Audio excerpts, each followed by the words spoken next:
1. My husband, fiancé at the time, and I were struggling in the city we lived in, so my grandmother offered to help us and move us to the city she lived in. She described it as a small, cute city, and when you look on the website for the city, it truly did look like a small town with good history. We happily accepted the help and got ourselves moved to KY.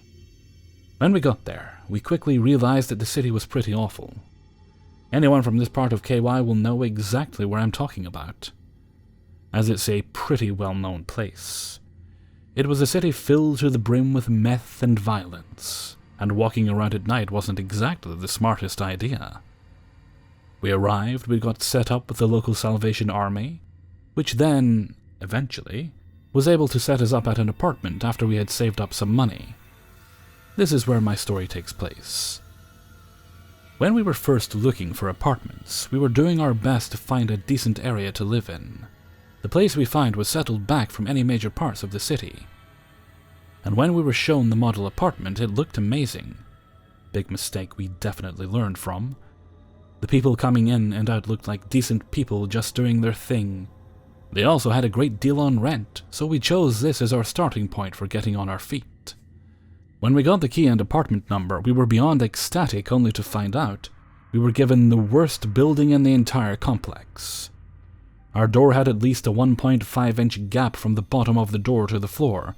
This is important.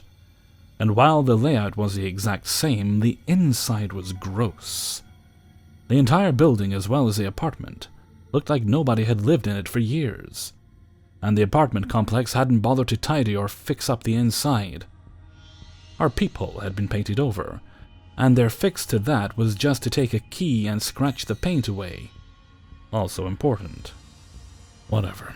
We were just happy to be able to finally have a place of our own, and we knew once the year was up, we could leave and never look back.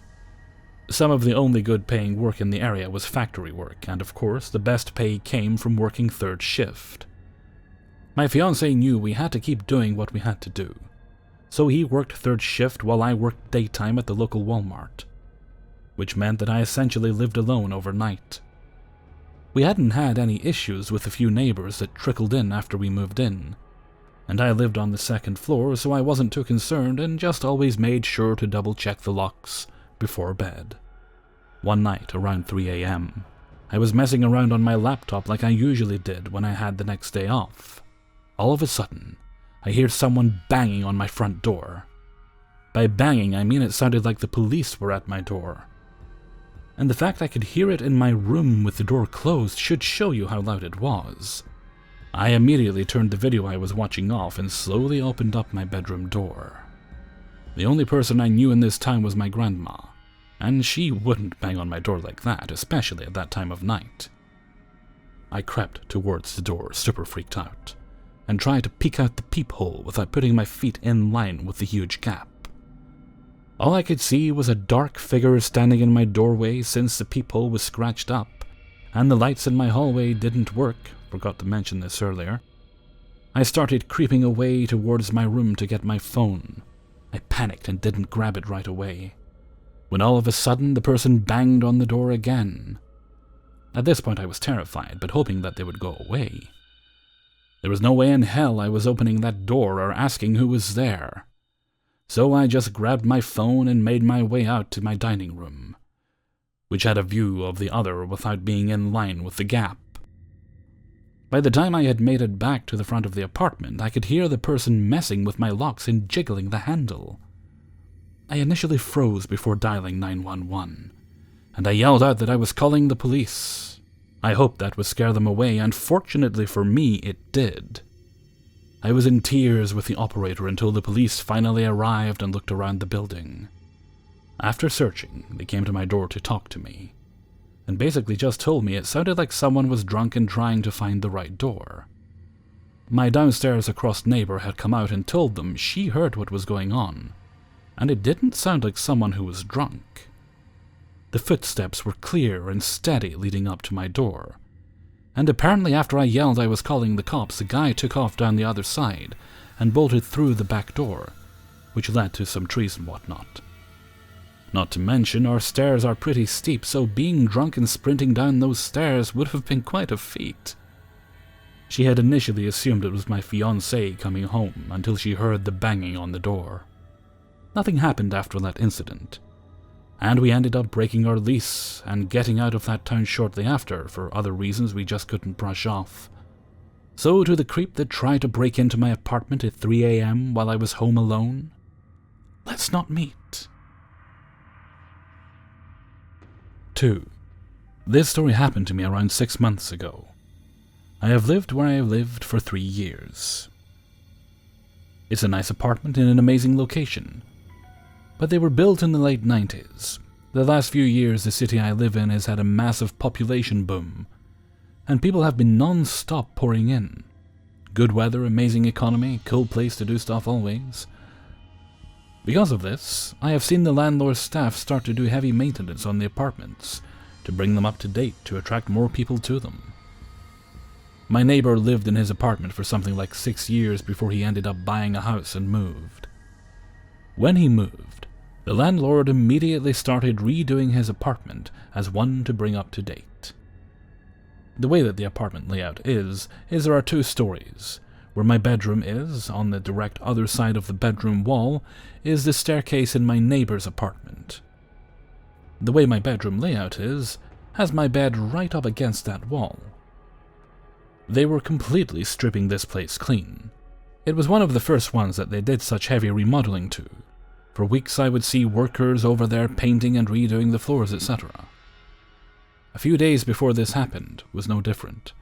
I left and saw them doing maintenance on the kitchen, and when I came home from work they were gone for the day. Nothing unusual a single bit. The part that is unusual is what happened one particular night.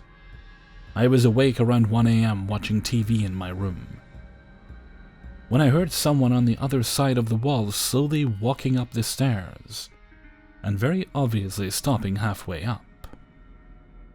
Where the person was stopping was directly where my head laid on the other side of the wall. I could feel him listening to me breathing. I immediately turned the TV sound off and sat there extremely quiet and still. I heard nothing for a few minutes, and then, after what felt like an absolute eternity, I heard the person start walking the rest of the stairs to the 2nd floor. My survival instinct kicked in instantly.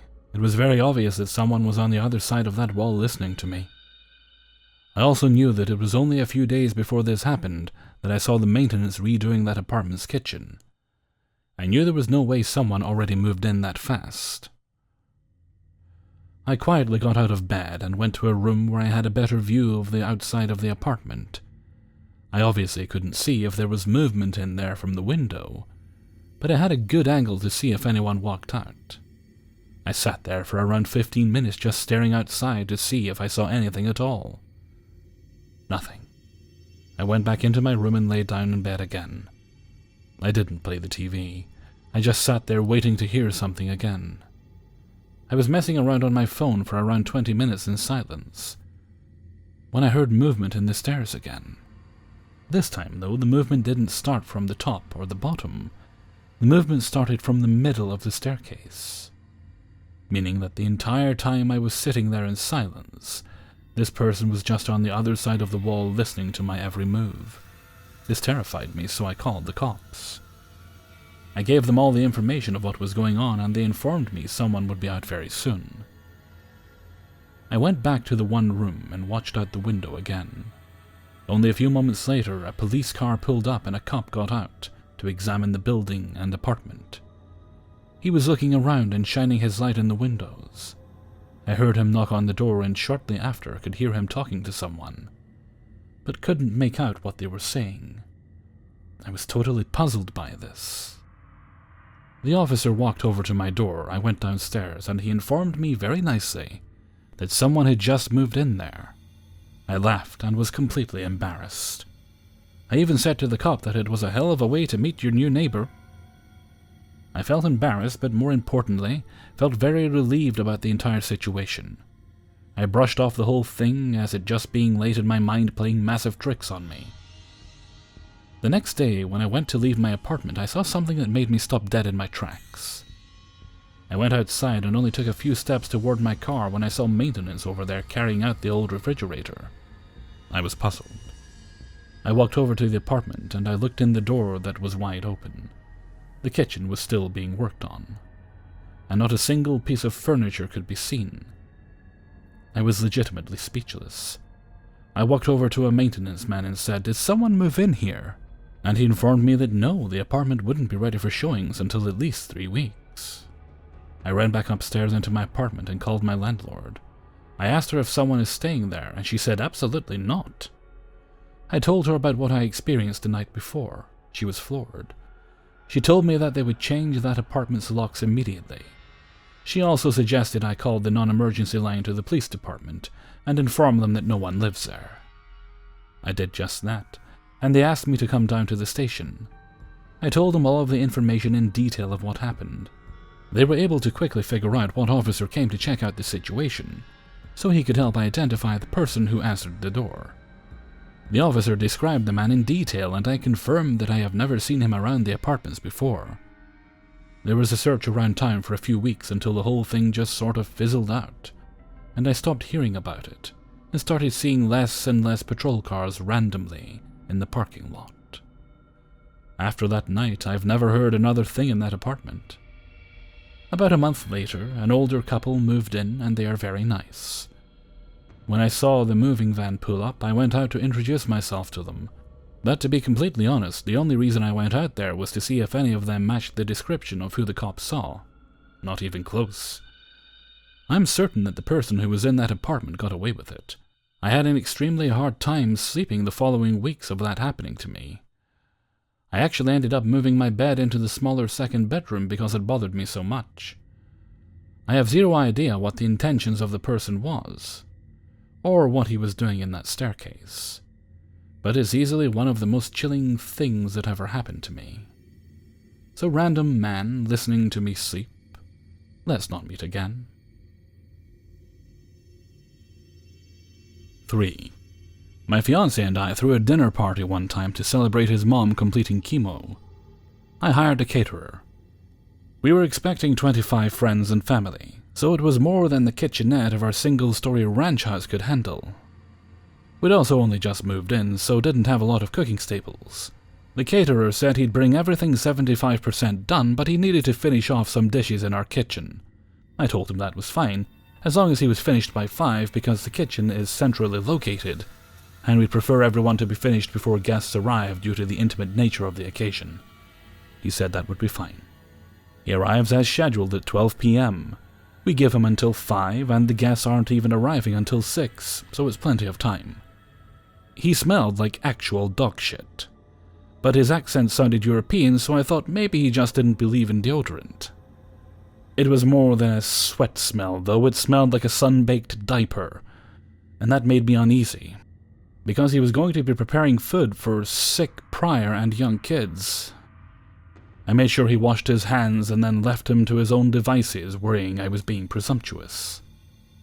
Throughout the entire process, he keeps pulling me aside to ask me questions and have me taste things. I was super busy because my husband had to work during the day and pick up the surprise guest right after dinner.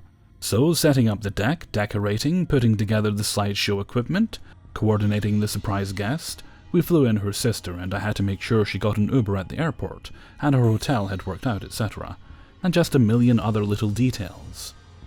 So every 10 minutes being asked things like, "Do you prefer this with paprika or without?"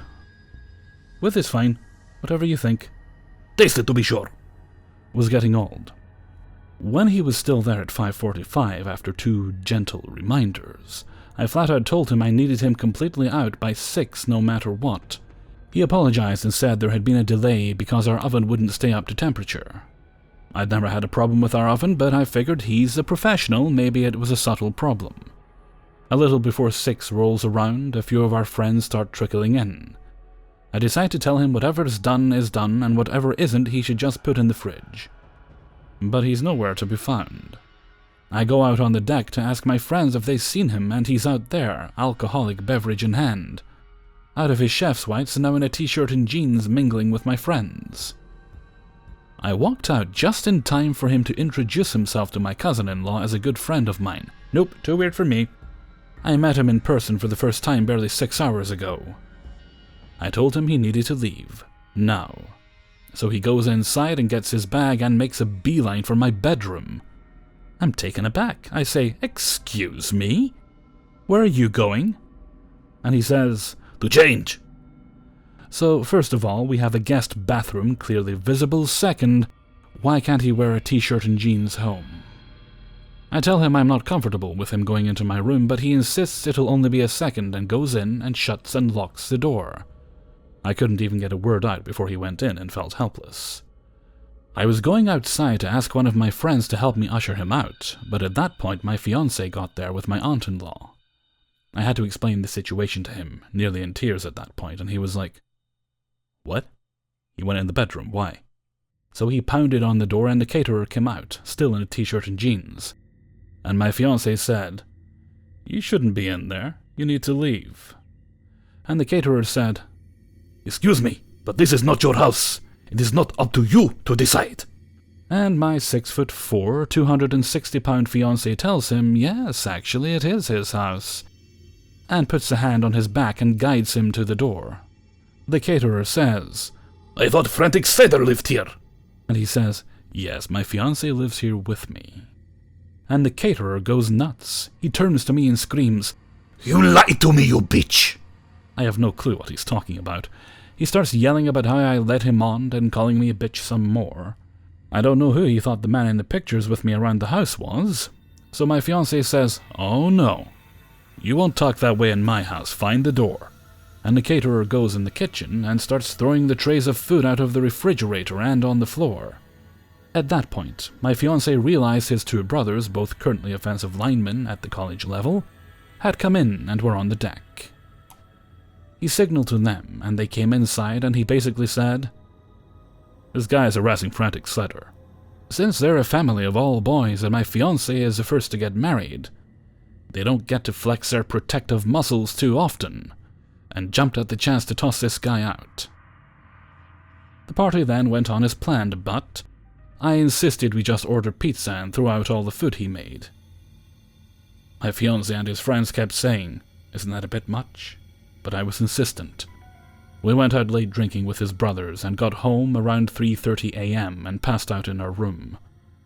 At around 5 a.m., I was woken up to the sound of the door opening. I figure either we forgot to lock the door in our drunken stupor, and it blew open, or one of his family forgot their keys or something in the house and didn't want to wake us. His parents and his local brother have a key. But his parents never, ever, ever let themselves in when they know we're home. And his brother had had even more than we did and was definitely not awake and driving around at 5 a.m. It wasn't nearly windy enough for the door to have blown open. It had been tranquil all night. So I wake up my fiancé, whisper, "Someone just came in the house." And he said the same thing. "Probably my brother left his wallet or something." I figure I'm being paranoid and try to put it to rest when I hear a loud crash sound. With that, my fiancé was up and on his feet in one movement. He told me to lock myself in the closet and call 911 while he went and looked around. As I was pulling out my phone, we hear in that distinct accent, "Frantic Cider, hello!" And I realize it's just this insane caterer. I'm not worried about this caterer physically overpowering my fiancé, or me for that matter, so I charge right out there. The caterer is shirtless and clearly on something. He's taking the pictures that are of just me off the wall and holding several in his arms already. He lunges towards me. When he sees me, my fiancé gets between me and him, and I call 911. Fiancé tells him cops have been called, and it is in his best interest to get off the property. Caterer says, "No! I have to make sure Frantic Cider is okay." And I say, "What? Why wouldn't I be okay?" And my fiancé rightfully says not to engage with him and feed into it. My fiancé stays between me and him while I climb out a window. He watches as the caterer throws photos of us on the floor. Fiancé didn't want to subdue or touch him in any way, so caterer couldn't make any assault claims. He's begun to destroy our kitchen at this point, and when the cops come in, he has a butcher knife. My fiancé considered going for the gun safe when he first got the knife, since we live in a stand-your-ground state. but he decided the situation was hectic enough without introducing a firearm. Caterer doesn't obey police orders to drop his weapon, and he says he isn't leaving without me. So they tase him.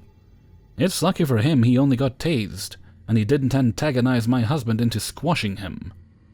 As he's let out in cuffs, he's shouting how he and I are in love, and it figures I chose a macho thug over a sweet, sensitive artist like him, and all women are whores, etc., etc., etc. He continues on his tirade the entire time the police are reading him his rights. The police ask us to do an inventory of the house and see if anything's missing or damaged besides what we witnessed him do. We go around and there's nothing. But then I remember he was in our room yesterday and go through the room. All my panties from the dirty laundry hamper were gone, and my vibrator had been moved from where I keep it. We were so freaked out in the aftermath that we replaced all our kitchenware, toothbrushes, sent our sheets to be professionally cleaned, and had a cleaning crew do a deep clean on the whole house. So glad we decided not to serve the food to our guests and my fiancé's medically fragile mother. He sent me a letter from prison that thankfully my husband intercepted, because I was still recovering from the whole thing. We gave it to police, who helped us get issued a no-contact order. He was sentenced to 3 years in prison 5 years ago, so he's out by now, but thankfully we did not meet. Hey everybody, Hellfreezer here, and thank you very much for listening to 3 True Scary Stories. Episode 386. And thank you very much to everybody who allowed me to use their stories in this video. I have the rain keeping me company as I record. Don't think you'll be able to hear it, but if you can, well, it might provide some nice atmosphere. Now, just an update for those wondering, I did ask a little while back what you thought of perhaps reducing the number of True Scary Stories to 1 a week. And it was an almost resounding no, stay with 2 a week. So we'll stick with 2 a week for the time being. Just wanted to let you all know. Okay, and with that, we're going to head off for now. So until next time, thank you very much for listening, and take very good care of yourselves.